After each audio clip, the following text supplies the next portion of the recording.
vou apresentar o professor Roberto Albuquerque. Ele é mestre e doutor em enfermagem, trabalha aqui na UNB. Ele é docente nas áreas de saúde mental, relações humanas e relações psicossociais. Agora está com você a palavra, professor. Boa tarde, pessoal. Boa tarde. Obrigado, Marília. Mariana, minha querida, bom revê-la. Pessoal aqui da mentoria, pessoal do curso aqui de enfermagem, demais cursos que estão aqui também, de outras instituições. Enfim, enquanto eu vou me apresentar aqui rapidinho, coloca aqui no chat de que curso você é e de que instituição que você estuda. Tá? Então, tipo, enfermagem UNB, enfermagem CEUB, enfermagem católica, enfim. Coloca aqui do lado para eu poder saber como é que vocês estão aqui. Aqui está dizendo que a Jocélia não ouve, talvez tenha alguma coisa que você precisa dar uma organizadinha ali no seu som. Né? Então, inicialmente, deixa eu me apresentar. Sou Roberto, sou enfermeiro, me formei aqui na UNB, no campus Darcy Ribeiro, em 2001. Então, a minha turma aí a gente disse que foi a primeira turma do século XXI, e eu vou completar agora 20 anos de formado, a gente vai fazer aqui uma festa virtual entre os colegas, enfim. Eu creio que alguns outros colegas já vieram falar com vocês aqui, eu acho que a Carolina Custódio, enfim, acho que falar um pouquinho sobre oncologia, estava dando uma olhadinha aqui. Então, sou muito, muito grato de voltar aqui à UNB. Eu digo que eu sou cria daqui, né? Eu fiz graduação, especialização, mestrado e doutorado aqui dentro da área aqui na enfermagem, né? E a minha área de atuação é na saúde mental, então, exatamente nessa questão das relações, da comunicação em saúde, psiquiatria, saúde mental. Então, é a área que me encanta dentro da enfermagem, certo? E, atualmente, eu sou professor do UniCEUB, estou vendo que tem alunos aqui do CEUB também, fico feliz de estar aqui, que vocês estejam aqui.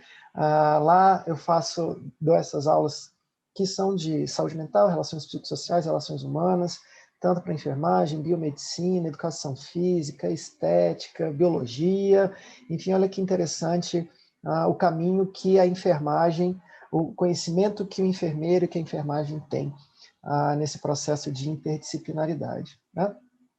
Então, estou vendo aqui que a grande maioria aqui, enfermagem UNB, Ceilândia, temos CEUB, eu acredito que a grande maioria aqui é da enfermagem. Né? Então, vamos conversar um pouquinho, e aí foi o convite que o pessoal da mentoria trouxe. Parabéns pela esse trabalho, faz uma grande diferença. Nós que trabalhamos na área da saúde mental e ter alguém com quem conversar e com quem partilhar é primordial. Né? Então, acho que isso é muito, muito válido, e eu tenho certeza que tudo isso só faz que a gente cresça. E olha só, quando a gente fala sobre ansiedade, né, e quando a gente está nesse processo de entrar para a faculdade, entrou na faculdade agora, o que eu vou fazer da vida? Ou então eu estou dentro da faculdade, será que é isso que eu quero para a vida? E quando eu estou lá saindo da faculdade, eu falo assim, o que eu vou fazer da vida? E aí é aquela coisa que às vezes a gente brinca aqui e fala que eu vou sair de um futuro da nação, porque eu sou um estudante universitário, para um problema da nação, que será que eu serei desempregado? Né? E aí essa ansiedade toda acontece. E quando a gente traz esse tema, estou surtando, a universidade no meio, a ansiedade no meio universitário, já fui estudante universitário, né? Eu saí das salas de aula como aluno ano passado, que eu também era aluno de doutorado, e no doutorado a gente tem disciplinas do mesmo jeito, enfim, provas e trabalhos e tal. E aí a gente começa a surtar. Então existem surtos diferentes aí, e a gente sofre no começo, no meio e do fim. E aí a gente vê que são pensamentos e são questões diferentes nesse sentido. Eu vou pedir, vai ter momentos aqui que eu vou pedir para que vocês possam abrir o microfone, ou se vocês puderem abrir a câmera também para a gente poder conversar um pouquinho sobre este tema, né? Pode passar o próximo slide. E aí, é aquela coisa. Miga, deixa eu te avisar, passei na faculdade.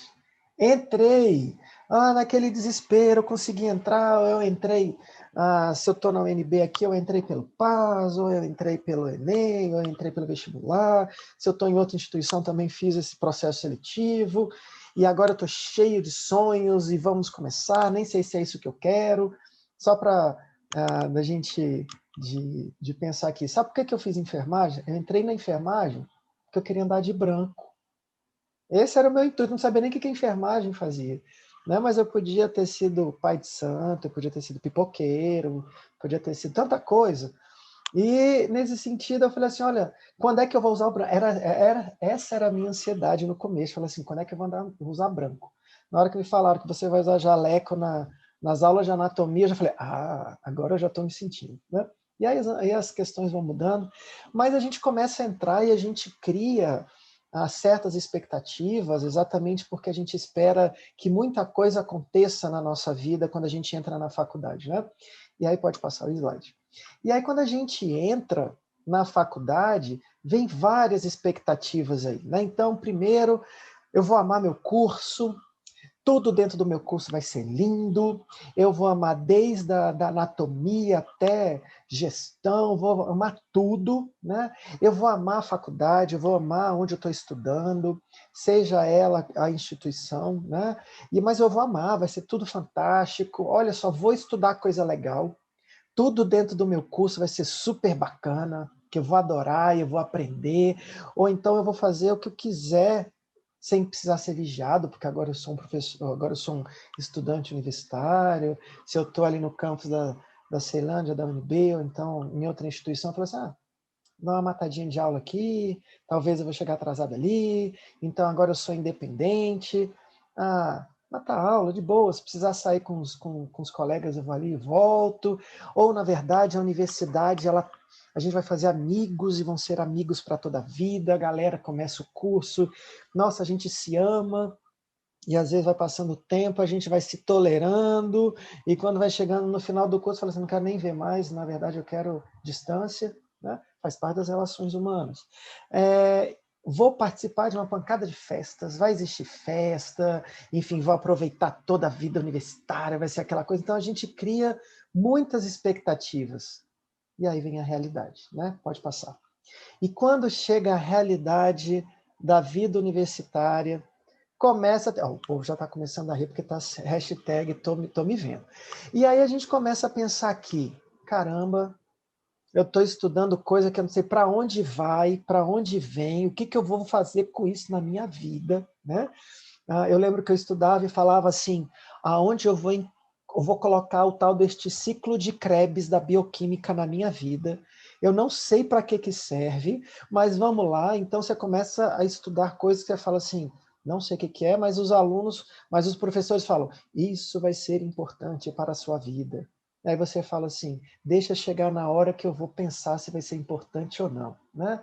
Começo a ter, caramba, professores sem noção, onde eu imagino que são professores universitários, então são professores que têm muito conhecimento, ou tem questões de didática, e você fala assim, meu pai do céu, que aula é essa? Que professor é essa? Que didática é essa? Eu penso que eu iria conseguir entender, mas parece que eu estou piorando o negócio. Né? E aí começa exigências, aí vem exigências da própria academia, da própria universidade. Então, por exemplo, trabalhos, seminários, relatórios, estudo de caso, enfim, um monte de coisa que tem. Então você começa a ter bastante pressão das questões acadêmicas, e isso a gente não pode esquecer que também tem pressão familiar. Você vai estudar, você não vai estudar, você está em uma outra instituição, talvez, se for particular, eu estou pagando.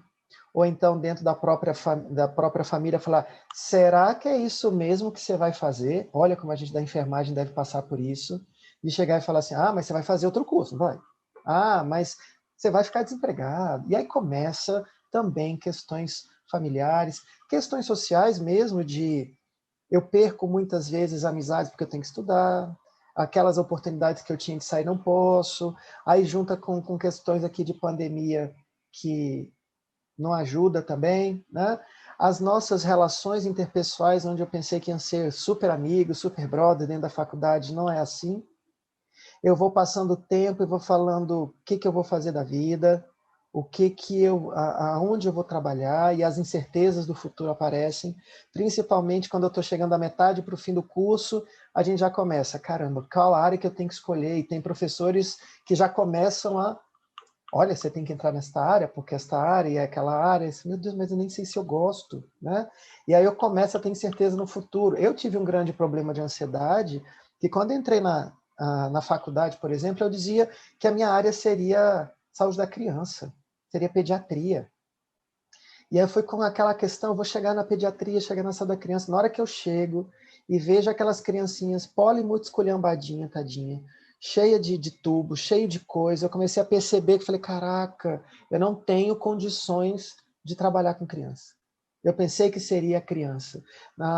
E simplesmente eu começava a ver o sofrimento dos pais, eu queria saber como é que eles estavam sentindo. Aí eu comecei a falar, caralho, acho que a minha área é saúde mental. Eita, professor falando caralho. Mas enfim, professor é assim mesmo. E aí, da saúde mental é desse jeito. E aí eu comecei a ver, falando assim, gente, eu gosto de criança remelenta, pulando, eu gritando, sai daí, criança, aquela coisa toda. E eu falei, gente, meu futuro, e agora? Eu vou para onde? E aí a gente começa a ter essas incertezas. Frustração com escolha de curso, será que é isso que eu quero mesmo? Eu mesmo larguei o curso 1 ano, fui ser artista, eu fui cantar, eu fui abrir uma banda, fiz teatro, enfim, isso tudo me ajudou depois na área da saúde mental, que a gente usa muito isso. E aí a gente começa a ficar com essas incertezas, né? Exatamente na frustração. A Jocélia disse, deu certo aqui no seu no som, legal. E agora vem as questões de pandemia, que quando a gente fala de pandemia, caramba, é muito mais fácil, entre aspas, eu ir para dentro de sala de aula, porque vai ter um professor que vai gritar e falando assim, não pega no celular, ele está ali na frente, enfim, eu vou ter menos distratores para eu poder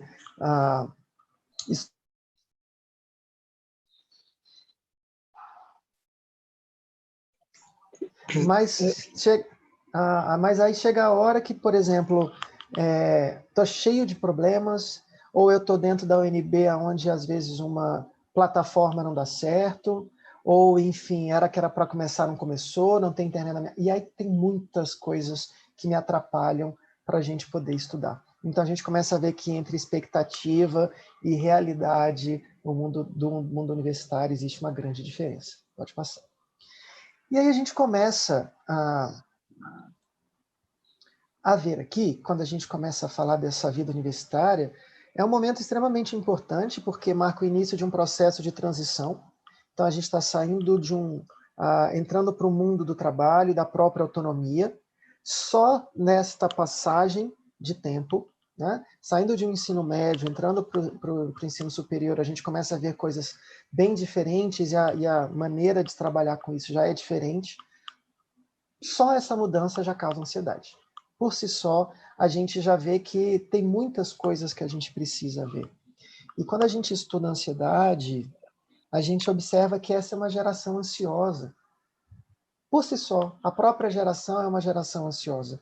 Das pessoas que nasceram de 2000 para cá, a gente observa que é uma sociedade muito rápida, sabe? As questões, vocês têm tudo na mão, então é tudo muito rápido. Se eu quero uma informação, você pega teu celular, você já tem a resposta ali. Se eu preciso fazer uma transação bancária, eu pego aquele aplicativo e já faço. Minha época não tinha isso. Então, quando eu estudei, eu entrei na UNB em 95, 96, para enfermagem. Eu tinha que ir para a biblioteca para tirar cópia do livro, para poder estudar, e não tinha para todo mundo. Enfim, tinha... a Jocélia está dizendo que também é. E aí, nessa questão, você começava a ver que tinha uma certa lentidão nesse sentido. E hoje vocês têm tudo na mão, é tudo muito rápido. Então, quando a gente fala culturalmente falando e dessa geração, vocês têm as respostas muito rápidas na vida de vocês. E aí, quando eu não tenho respostas rápidas para a minha vida, minha ansiedade aumenta. Então, muitas vezes você quer entrar na faculdade porque você já quer saber o que vai fazer, você já quer as coisas tudo muito rápidas e prontas para que você possa agir, e aí a gente começa a perceber que não é assim. Então, essa própria geração já é uma geração que tem uma suscetibilidade de ser ansioso, né? Eu acho que a própria apresentação parou aqui, Maria. Então, juntando a minha vida que é nova, né? Porque eu estou entrando no mundo universitário e a minha própria mudança já causa ansiedade e eu sou de uma geração ansiosa, nós estamos no país de maior número de ansiosos no mundo. O Brasil é o país que tem mais ansiosos e que normalmente utiliza muito mais questões voltadas ao uso de ansiolíticos. Então, quando a gente começa a perceber, a Sandifes, que é uma Associação Nacional de Dirigentes de Instituições Federais de Saúde, fez uma pesquisa sobre a saúde mental dos universitários e viu que 80% dos universitários já passaram por problemas emocionais, quase 60% deles sofrem de ansiedade, 32% insônia, 20% dos entrevistados tristeza, 10% dos entrevistados medo ou síndrome do pânico, 6% já tiveram ideação suicida e 4% têm pensamento suicida. Por exemplo, isso aqui foi uma pesquisa, foi o meu doutorado. O meu doutorado mesmo foi falar sobre o comportamento suicida entre estudantes de enfermagem. E aí a gente começa a avaliar aqui, e olha o que deu no meu doutorado. Se ali está falando que 4 têm pensamentos suicidas, enfim, pode estar entrando no processo do comportamento, os estudantes de enfermagem que eu pesquisei, que foram quase 2.000, 11% deles já tentaram suicídio. Então a gente começa a falar assim, por que os alunos da área da saúde têm um número elevado de ansiedade e aonde pode ter algumas outras questões que possam levar ao suicídio? Aqui fica a dica para o pessoal da mentoria, quando a gente quiser conversar sobre esse tema dentro da equipe dos estudantes de enfermagem, vou estar aqui para conversar com vocês também, tá bom? Então vamos lá, pode passar. Então, como a gente viu aqui, quando a gente fala dessa ansiedade, temos a nossa própria pressão, temos a pressão da família e temos a pressão da própria universidade, certo? Então, é normal da gente não ser forte todos os dias. Aquela pessoa que é linda, perfeita, maravilhosa e forte todos os dias, me apresenta porque eu vou virar assim discípulo e eu vou canonizar. Porque não acho que não tem ninguém que é 100% feliz e tudo é lindo e maravilhoso, né? Pode passar. E aí, quando a gente fala sobre estas pressões, a gente já falou algumas questões, então vamos ver quais são as minhas próprias pressões. O que eu coloco de pressão em cima de mim? Pode passar. Então, o que eu quero para a minha vida? Roberta, não sei, eu estou aqui na faculdade fazendo o quê? Não sei, era o que tinha para hoje, eu entrei aqui, não sei. Ou era aquele sonho que eu queria, entrei, quando eu chego aqui me frustro, olha a frustração aqui. Será que eu mudo, será que eu não mudo? Não sei. Enfim, além disso, eu tenho as minhas questões pessoais de conciliar estudo. Às vezes tem gente que tem filho, tem gente que tem trabalho, tem um monte de coisa. E às vezes tem professor falando assim, mas você está aqui numa faculdade, você tem que se preparar para isso, né? E às vezes fala assim, peraí que minha vida não se resume apenas ao UNB, não resume a isso. Eu tenho coisas além disso, né? E muitas vezes acaba aumentando muito mais a ansiedade. E aí eu tenho dificuldade de lidar com esse tempo. E aí eu me esgoto emocionalmente, eu fico muito cansado em relação a isso. Pode passar.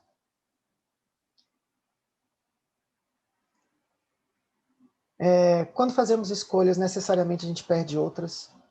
Então, se eu escolhi estudar, muitas vezes eu não vou ter muito tempo de balada para isso, né?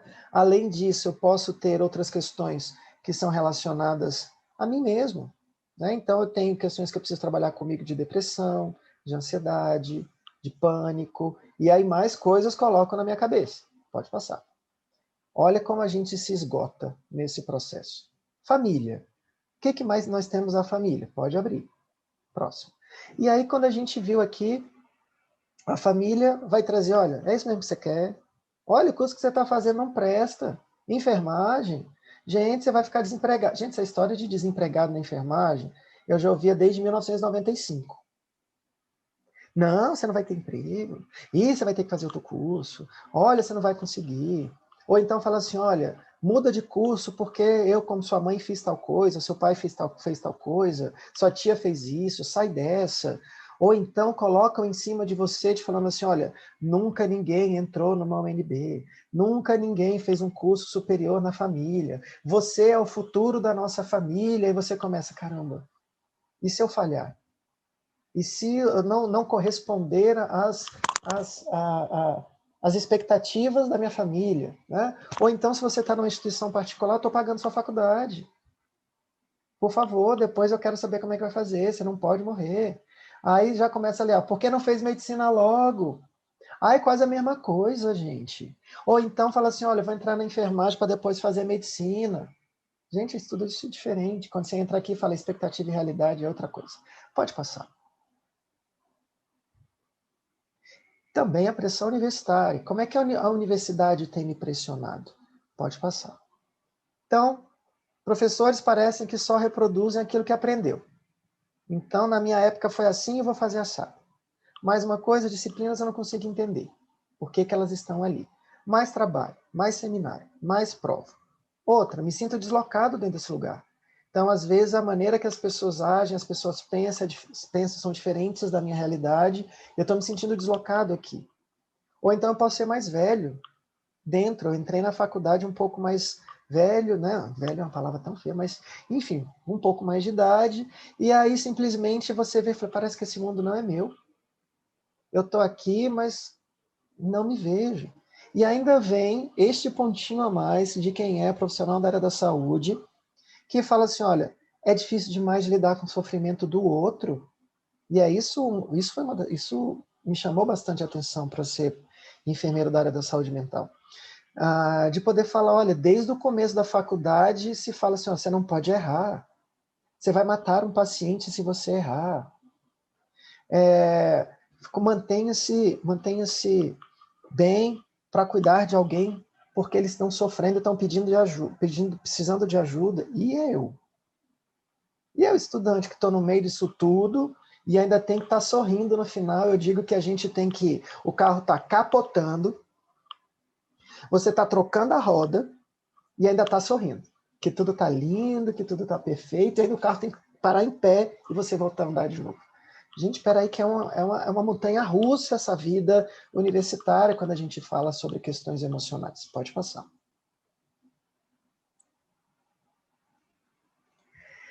Vocês sabiam que o estudante universitário pode ter o que a gente chama de síndrome de burnout? Né? Então, pode passar.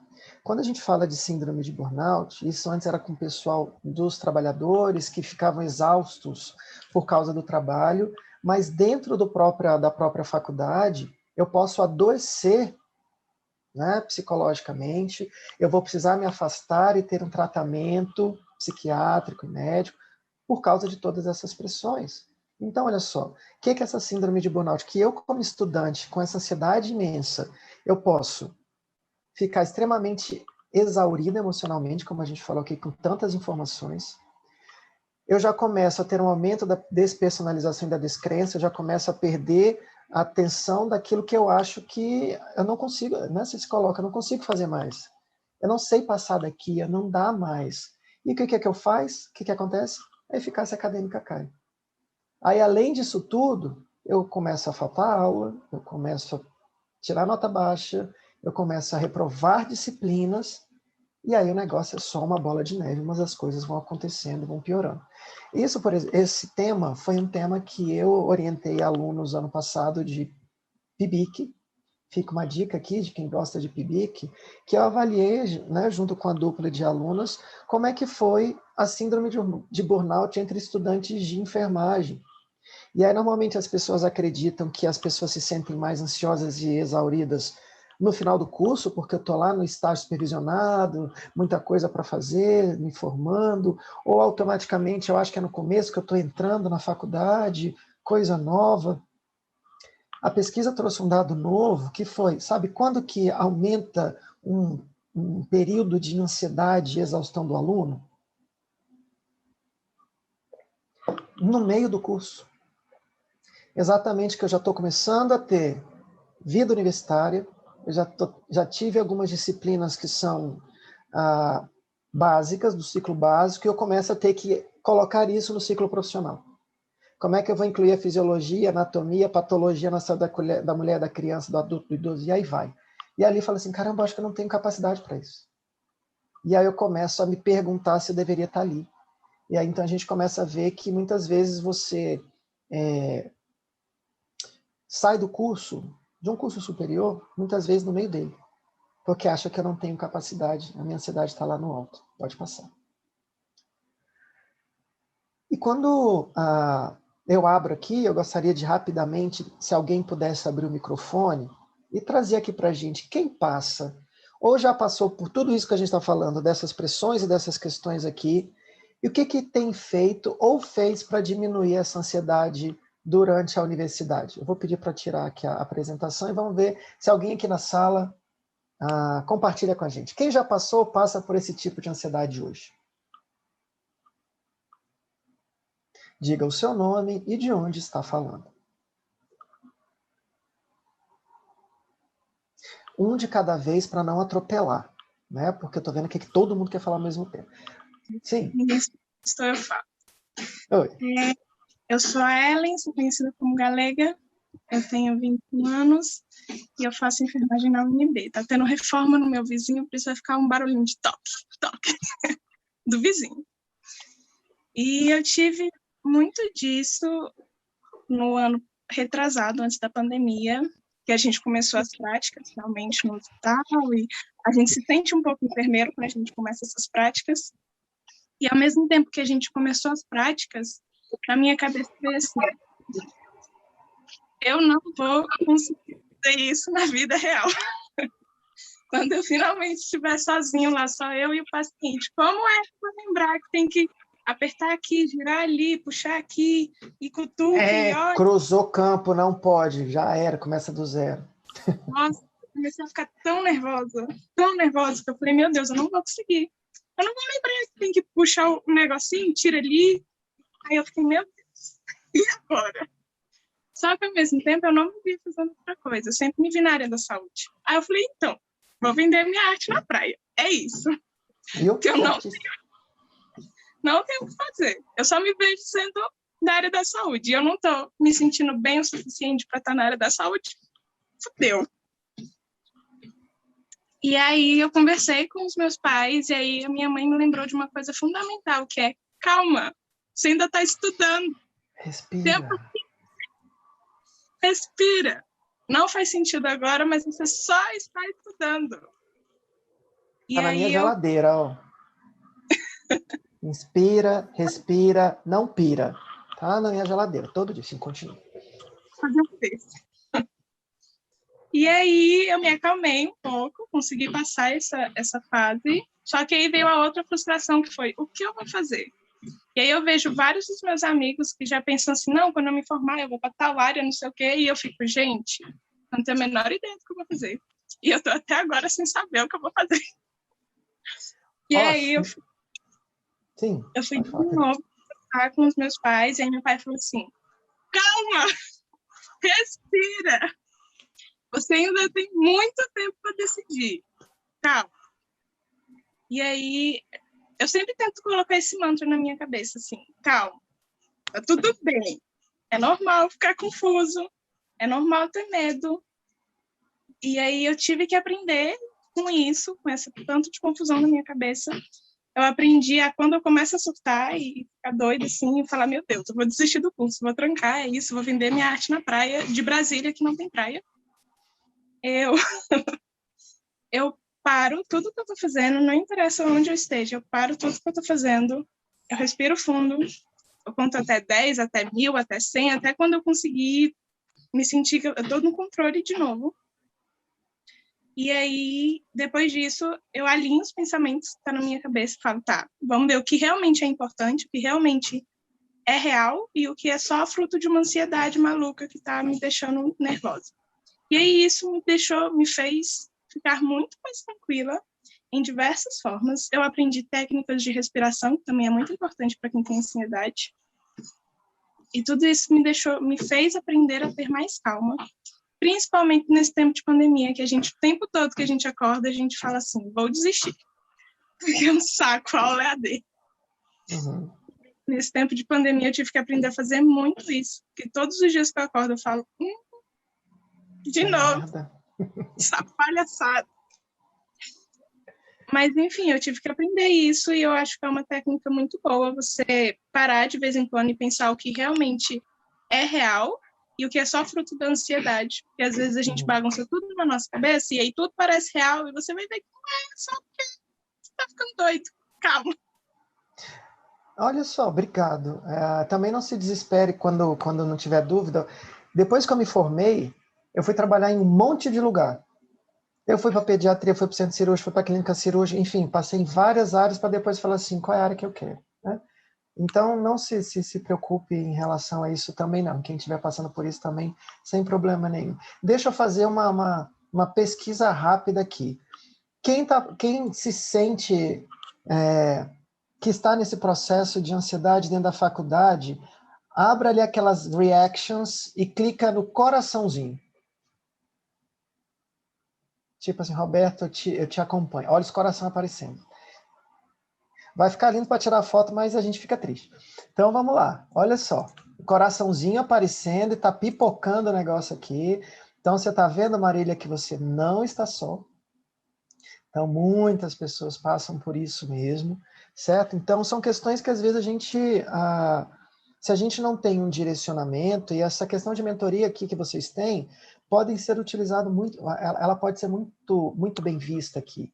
Exatamente para que vocês possam perceber que vocês, por exemplo, que estão no meio do curso, no final do curso, trazer essa tranquilidade para o aluno do primeiro, que está ali, caramba, eu estou entrando num mundo onde o mundo é lindo, eu quero aquela coisa toda, eu acho fantástico, porque eu estou entrando na UNB, estou super feliz. Aí começa, faça pique, faça monitoria, estude, é difícil, olha a pandemia. E aquele professor. E aí começa, porque é o mercado. Você tem que ser o melhor. Você blá lá. Cara, a primeira coisa que eu vou fazer é assim, que merda, eu só não vou sair daqui porque já foi tão difícil entrar, então vai continuar do jeito que está aqui, porque o povo só me colocou para baixo. Tem gente lá fora que me coloca para baixo. Entrei, bacana, mas já começa. Mas podia ser outra coisa. Então a gente começa a ter medo. Quem está aqui no meio, quem está no final, traga essa questão para as pessoas que estão no começo, né? Você é mentor, chama mentor? A mentoria. Então você mentor, também te fala assim, olha, eu já passei por isso. Acontece isso, é importante a gente discutir essas coisas que acontecem. Tem aquela disciplina que não tem fazer para nada. Olha, você vai usar isso lá na frente, isso vai ser interessante. É melhor vir da boca do aluno, de um colega, do que da boca de um professor. Que exatamente está lá na frente e fala, vai cobrar isso de você lá depois, me cobrou. Se você está lá no finalzinho do curso, que tenham pessoas no, né? Por exemplo, você está no meio do curso e está nessa indecisão, você lá do fundo, olha como seria ter bons mentores que já estão se formando, de falar, olha, também já passei por isso. E vocês que estão saindo também do mesmo jeito, de trazer profissionais para cá e discutir, falar assim, olha, também passei por isso. Então, essas questões, elas são extremamente necessárias, onde a gente só cresce quando a gente partilha. Quando a gente guarda, a gente explode. Tem uma frase da terapia comunitária que eu uso muito, que a gente fala o seguinte, tá? Em uma área que o enfermeiro em saúde mental pode fazer, que são terapias comunitárias, né? Ser terapeuta. Uma das frases que a gente utiliza muito é: quando a boca cala, os órgãos falam. Se eu guardo, os meus órgãos vão falar. É na dor de cabeça, é na insônia, é no choro, é na dor física, ou então questões de transtornos mentais. Agora, quando a boca fala, os órgãos saram. E elas saram porque eu tenho a oportunidade de conversar com outras pessoas, de dividir estas questões. Então é o que eu digo, que qual é a arma, né, do profissional que é da área da saúde mental? O acolher. A maneira de você receber as questões. Então, às vezes as pessoas têm em outras áreas, que é a técnica, é a passagem da sonda, é o curativo, enfim, é o pique, né, o catéter, enfim, todo mundo espera, fazer o curativo. Isso é desta área, mas quem é da área da saúde mental é o poder do encontro. É esse o momento que a gente precisa ter da troca de informações e criação de vínculo e acolhimento. Isso a gente precisa de técnica. E isso é bacana. Por isso que quando a gente tem a possibilidade de trocar informações com as pessoas e com alguém, né, o que a gente pode, como a gente pode crescer. Gabriele, quem não consegue falar, colocar para fora, a primeira coisa que eu preciso ter é alguém que eu confie. Sempre a gente tendo uma pessoa significativa na vida, e isso é provavelmente quem trabalhou já quarto, quinto semestre, relações interpessoais, vocês viram um livro chamado Construindo a Relação de Ajuda, provavelmente vocês utilizam aí, e eu falo muito nas minhas aulas, que a gente se abre quando a gente encontra alguém significativo na nossa vida. E às vezes a gente fica com dúvidas. E a gente pode ter diferentes pessoas significativas. Eu posso ter na escola, na faculdade, eu posso ter em casa. Muitas vezes eu tenho, ok, minha mãe é extremamente significativa, meu pai também, mas tem coisas que eu não gosto de contar para eles. Eu conto para um colega, para um amigo, para uma amiga.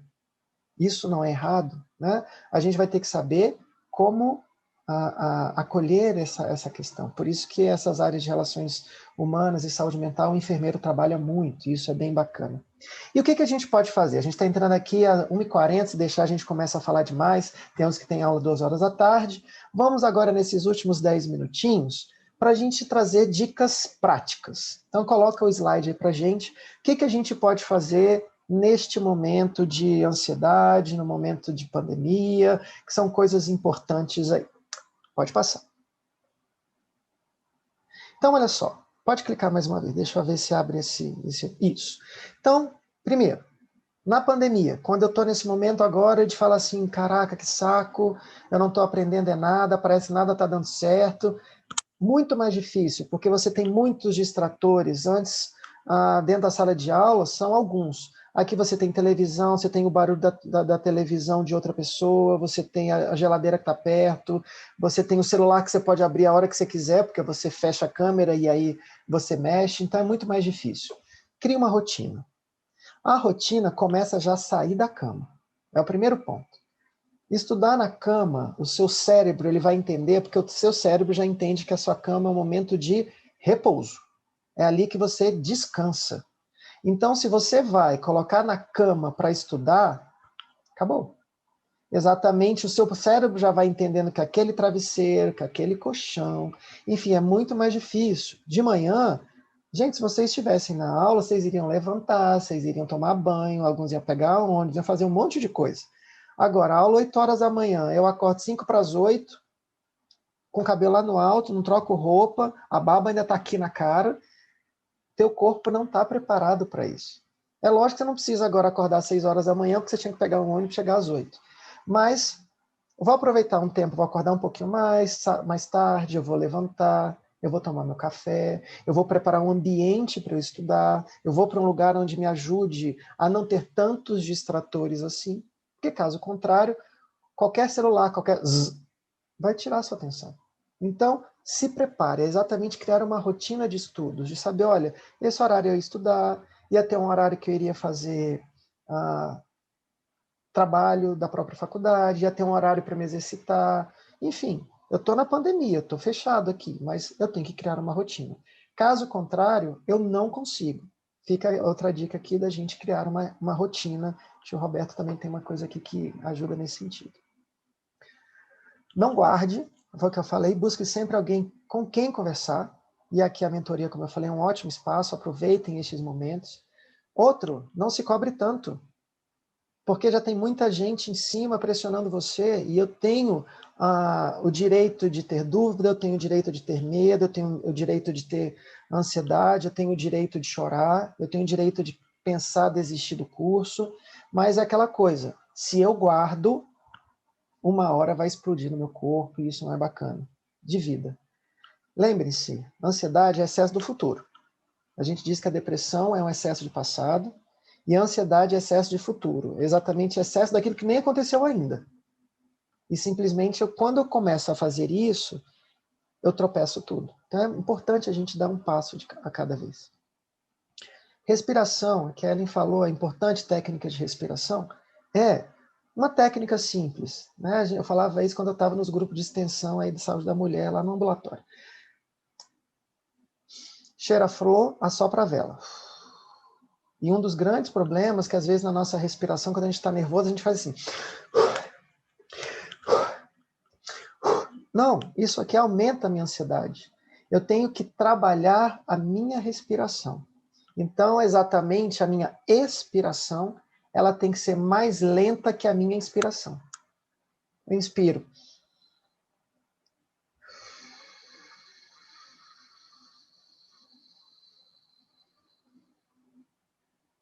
Faça isso 5 vezes.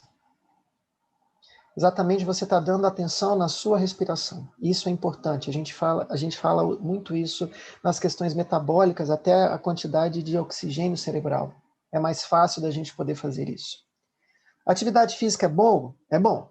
Eu estou numa pesquisa junto com um professor da educação física, lá na outra instituição, que a gente trabalha junto na saúde mental, e uma das coisas que a gente está trabalhando lá é dizendo que, ok, o meu metabolismo já está meio que acelerado por causa da ansiedade.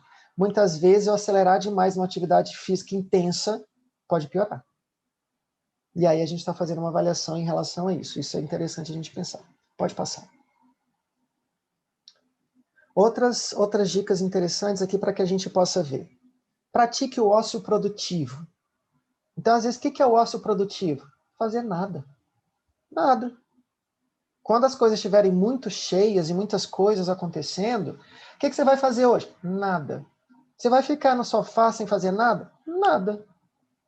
Porque para eu não pensar, eu não quero pensar em outras coisas. Lógico que eu não vou fazer isso o tempo inteiro. Mas, tipo, teve um dia, ontem eu pratiquei um ócio produtivo. Falei assim, quer saber? Eu quero saber o que a Carla Dias vai fazer lá no Big Brother, porque ela teve um paredão errado, eu quero ver quando ela vai voltar com sangue nos olhos. O que isso vai mudar na minha vida? Nada. Mas eu estava com tanta atividade mental, aulas, trabalhos, eu falei, gente, eu vou tirar um tempo da minha vida para fazer o ócio produtivo. Ver TV, ouvir música. Então, muitas vezes eu preciso desse ócio produtivo. Você estudou, trabalhou, passou 2 horas, meia horinha, 20 minutos de ócio produtivo. Vai ali. Ócio produtivo é um nome lindo. Agora você vai usar isso agora na sua família. Gente, espera aí que eu vou fazer um ócio produtivo e já volto. Né? Mas, lógico, você não vai fazer isso para o resto da vida. Lógico, porque se você faz isso demais, você perde toda a conexão que você estava tendo. Uma agenda para organizar seu tempo. Olha aqui, o tio Roberto estava aqui na frente. Uma agenda. Eu vou e escrevo tudo. Ó, tá aqui. Olha o que eu escrevi aqui. Pagar condomínio, pagar a Vivo, mandar e-mail para não sei da onde. Enfim, eu vou colocando isso no papel e você vai se organizando. De falar assim, olha, dentre isso daqui, quais são as questões de prioridade que eu vou fazer? Ou que vai gastar menos tempo para eu fazer, para eu deixar mais tempo para estudar. E aí, quando eu começo a fazer isso daqui, você vê que o seu dia, no final, você fala assim, caraca, eu fiz tanta coisa que nem percebi. Olha que interessante como eu fiz, e você vai organizando o teu tempo. Hoje eu vou estudar isso daqui, depois eu vou estudar fazer esse outro trabalho, vou fazer meu ócio produtivo, ligar para minha amiga, fazer um lanche, depois eu vou... Ótimo, exatamente, você organiza a sua vida. Muitas vezes as pessoas esperam que a gente seja uma máquina, né? E às vezes as pessoas pensam isso, que o professor universitário, doutor da área, é uma pessoa que não para. Muitas vezes as pessoas acham mesmo. Mas eu que sou da área da saúde mental, eu falo assim, aí, vamos fazer um artigo hoje? Eu falei, Deus me livre.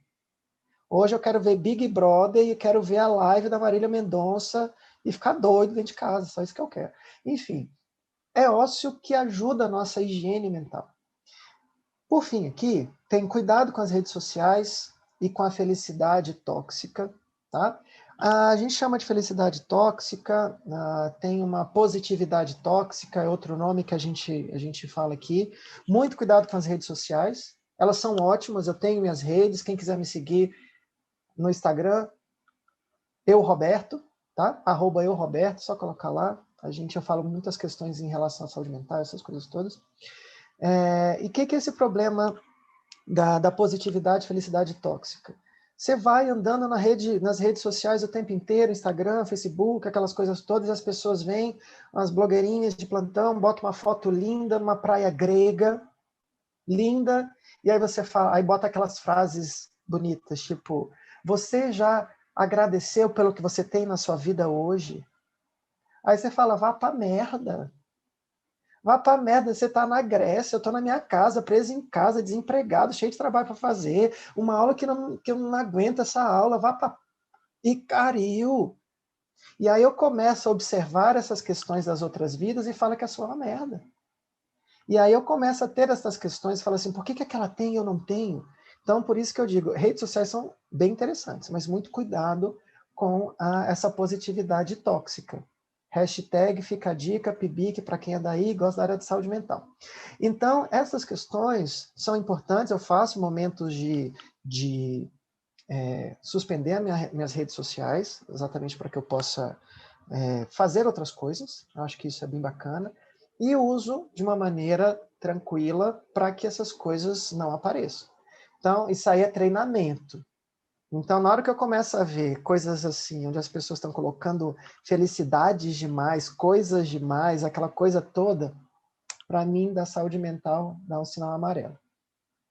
Né? Então, muita atenção e muito cuidado com essa positividade, felicidade tóxica. E, por fim, não busque ser o melhor. Certo? Muitas vezes colocam na cabeça da gente que fala assim, olha, você tem que ser o melhor aluno, você tem que ter as melhores notas, você tem que ter aquela coisa toda, parará, parará, parará. Eu via que isso causava muito mais ansiedade aos meus alunos falando disso do que ponto positivo, como se fosse questão de incentivo. Mas, na verdade, eu não quero que vocês busquem ser os melhores, eu não quero que vocês sejam os melhores, eu quero que vocês sejam felizes. Felizes naquilo que vocês escolheram, felizes na área que vocês querem para a vida de vocês, enfim. Porque quando a gente é feliz naquilo que faz, a gente vai procurar as melhores coisas para a gente. É simples assim. 1 mais 1 igual a 2. E aí, quando eu sou feliz, nesse processo de buscar a felicidade dentro da minha área, provavelmente eu diminuo minha ansiedade, eu começo a entender que eu preciso dar um passo a cada vez para que eu possa chegar em determinado lugar, né? Uma das coisas que eu também utilizo muito na terapia, que é aquela coisa. Provavelmente você indo sozinho, você vai mais rápido. Mas quando você vai em grupo, você vai mais longe. Então é nesse momento aqui que quando vocês quiserem conversar, trabalhar as questões que são envolvendo as questões de saúde mental de vocês dentro do âmbito universitário, parem, utilizem este momento, porque juntos a gente vai mais longe. E a gente vai conseguindo caminhar, porque às vezes a gente corre, chega no momento que eu não tenho mais força. Acabou, e aí simplesmente eu preciso desta ajuda. Tá bom? Próximo. Então, o que eu espero de vocês, sejam muito felizes, certo? Aqui são algumas fotos de aulas. Então, a gente faz torta na cara, a gente abraça a lixeira, a gente pinta a língua de azul, exatamente porque a gente não tem que trabalhar as questões da universidade de uma maneira tão ríspida assim. Porque eu sei que a universidade, essa vivência da universidade, com certeza foi e é um dos melhores momentos da minha vida. E façam da vida de vocês, no mundo universitário, o melhor momento da vida de vocês. Tá certo? Aqui embaixo fica o meu e-mail, caso que vocês queiram conversar comigo, conversar em outros momentos, tá certo? E eu fico à disposição à mentoria para a gente voltar aqui e conversar sempre quando a gente precisar. Tá certo? Beijo, abraço, fecho aqui. Né? A gente já está ali 1h53, quem quiser conversar um pouquinho aí, alguma coisa, tirar algumas dúvidas, eu estou por aqui, sem problema nenhum. Alguns podem ter aula agora. Passo para você, Marília, para o pessoal dos mentores, da mentoria. Muito obrigado pelo convite. E fica a dica aqui, tio Roberto de volta, hashtag tio Roberto de novo. Eu volto aqui para a gente conversar mais. Tá bom, gente? Beijos, abraços e obrigado mais uma vez. Muito obrigada, professor Roberto. Você deu dicas excepcionais e que agora são ótimos argumentos para eu defender meu momento de descanso, para eu defender A minha saúde mental, porque às vezes a cobrança é tão grande, né, que parece que é errado a gente fazer essas coisas fundamentais para nossa saúde. Alguém tem alguma pergunta para fazer agora, neste momento? Tô por aqui, tamo junto. Quem precisar ir para alguma aula, alguma coisa, né? Foi um prazer conhecê-lo, mas tô aqui. Abre o microfone, chat, aí a gente vai conversar. Eu queria compartilhar uma coisinha sobre pressão.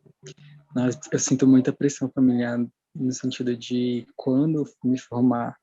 Gente, acontece muito, toda conversa, parece que quase todo dia. E aí? Quando você vai formar? Que dia que forma? Vai estar chegando? Que negócio é esse? E, gente, aí eu fico assim, aí eu sempre falo assim, ano que vem. Mas assim, a gente não sabe direito exatamente, principalmente agora, assim, prática, é muito complicado. E antigamente eu me sentia mal com isso, que eu vim transferido, eu vim para a UNB transferido, então eu penso assim, se eu não tivesse vindo, eu já teria me formado, e é por isso que tem uma pressão muito grande aí na família sobre isso. Mas eu ficava meio assim, arrependido da minha escolha. Eu ficava, cara, será que eu não deveria ter feito isso? Será que tem tempo de voltar? Mas assim, hoje em dia eu só penso assim, já foi, é isso, um dia de cada vez e tá quase. Igor, obrigado. E uma questão importante aqui que a gente tem que entender que a grana e mercado de trabalho não é a única coisa da vida. Então, quando a gente começa a pensar em relação a isso, eu lembro que como eu falei, que eu larguei a faculdade durante 1 ano. Eu ainda tive uma apendicite supurada com peritonite no meio de um semestre, então foi 1 ano e meio. E aí eu falava assim, né, inicialmente eu pensava assim, caraca, eu estou atrasado 1 ano e meio. Quando eu ressignifico a coisa, eu começo a falar assim, eu vou viver um pouco mais a experiência da universidade mais 1 ano e meio. E é nesse momento que eu vou aproveitar e falar assim, olha, eu vou aproveitar o conhecimento dos meus professores, a experiência que eu posso ter aqui durante a faculdade, vou fazer algumas coisas que provavelmente eu sei que no mercado de trabalho pode me ajudar, exemplo, numa residência de enfermagem. Eu vou fazer um PIC que eu não fiz ainda, eu vou tentar mais um semestre de monitoria, que isso leva a pontuação, porque aí eu começo a não ter o foco, não é mercado de trabalho. Eu estou tendo foco, minha felicidade, minha realização pessoal e profissional. E aí a gente começa a ver que tudo aquilo que às vezes a gente não serviu para alguma coisa, eu falo assim, nossa, eu me atrasei. Não, eu ganhei. Então, esse 1 ano e meio que eu fiquei fora, que eu fui cantar, fui fazer teatro, essas coisas todas, me deu uma abertura para o novo, para poder falar, foi a saúde mental, é a saúde mental que eu quero. Então, quando a gente começa a ressignificar essas coisas, se torna muito mais simples a gente viver dentro da faculdade. Né? A Amanda se identificou com o Igor, que as ressignificações. Quem mais? Muito bom o seu compartilhamento, Igor. Muito obrigada. Muita gente se identificou mesmo, e nesse momento que a gente não tem controle sobre nada, é exatamente essa dica aí do professor. E nós chegamos aqui no auge da apresentação, nós chegamos a 65, 66 pessoas, fora que ainda vai ter publicação no YouTube, então vai ter uma notoriedade maior. E agora eu convido quem quiser, né, quem se sentir à vontade, abrir a câmera pra gente tirar um print finalizando, assim, todo mundo com um sorriso bonito. E possamos também tirar um print do professor individual. A professora que vai tirar o print, certo, prof? Confirma no chat. Gente, vocês estão na mão de uma professora fantástica, Mariana. Mariana, né? Ela é a cara, ela é a cara. A mulher é massa. Ela é massa. Ela é perfeita. Quando a gente vamos lá, sorrindo. Mais tempo a gente vai fazer trabalho juntos aqui. Vamos lá, gente. Valeu. Depois me manda essa foto aí para eu publicar nas minhas redes sociais. Quem quiser me seguir, mais uma vez, @euroberto, certo? Lá no Instagram. E estou aqui à disposição de vocês quando precisar. Bateu a questão da saúde mental aí também. trabalho junto com a Mariana essas questões e a gente faz junto. Tá certo, gente? Sim, sim. E os convidados que vieram hoje se sintam à vontade para comparecer nos próximos encontros também da mentoria, apesar de você não estar inscrito no projeto. Tem muitas temáticas que podem te interessar também. Enfim, muito obrigada, tenham um bom resto de dia e que tenhamos consciência da nossa saúde mental nesse momento crítico, mas que precisamos cuidar dela. Muito bem. Beijo, gente. Obrigado, gente. Até mais. Valeu. Tchau.